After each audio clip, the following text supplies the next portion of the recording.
Our next guest is known for his gloomy outlook on the global economy, but also for his bullish sentiment towards gold. Does he expect more upside for the yellow metal this year, or will its momentum start to wane? Joining us now is famed publisher of the Gloom, Boom, and Doom report, Dr. Marc Faber joins us now on the line. So, Dr. Faber, let's start with gold. A stellar performance from the metal so far this year, with analysts now stating that we're in a secular bull market. Have investors missed their chance to get in, or do you see gold's momentum continuing here? I believe that the gold price has shot up, as well as other precious metals. Probably going forward, silver will be stronger, and gold shares soared, but they soared from extremely depressed levels. Some of the gold miners are today, by the way, also the gold price is probably cheaper than it was at the end of the 1990s when you compare gold to the quantity of money, the quantity of credit in the world, and the dismal outlook in terms of further money printing by central banks. They will continue to do so.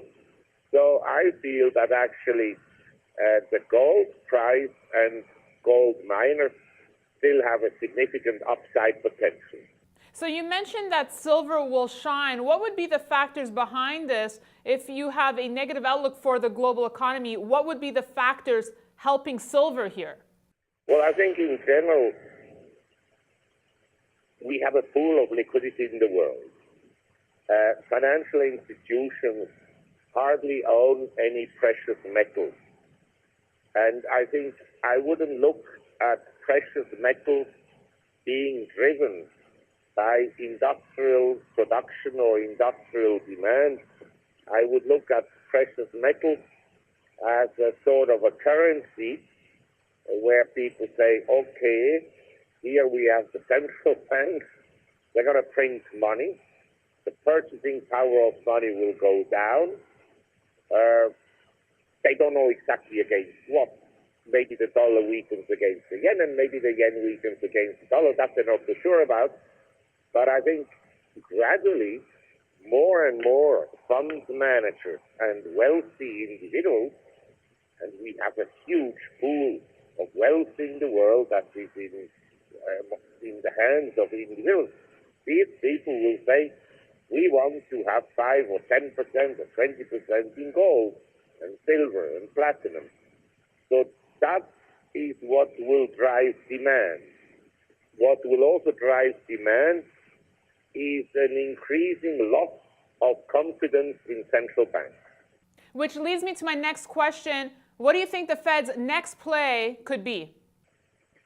My impression is that the Fed will not increase rates any further this year. My impression is that the economy is actually weaker than the statistics would suggest, and that they will refrain from increasing rates. And my impression would also be that eventually there will be some kind of helicopter money in the US or the launch of QE4. And before I let you go, Dr. Faber, I'd like to get your thoughts on the election. In a recent interview, you said you'd vote for Trump, given the other options right now. How do you see this political reality TV show unfolding? My interpretation of the election is that ordinary people in the US are fed up with Congress, and they're fed up with the elite and the establishment, either the Clintons or the Bushes, and they like an outsider. This explains also the popularity of Bernie Sanders. I think actually Sanders is intellectually quite intelligent. I disagree with his policies that lean strongly towards socialism. But Hillary Clinton and the others are similar in the sense that they buy votes by handing out and making promises to people.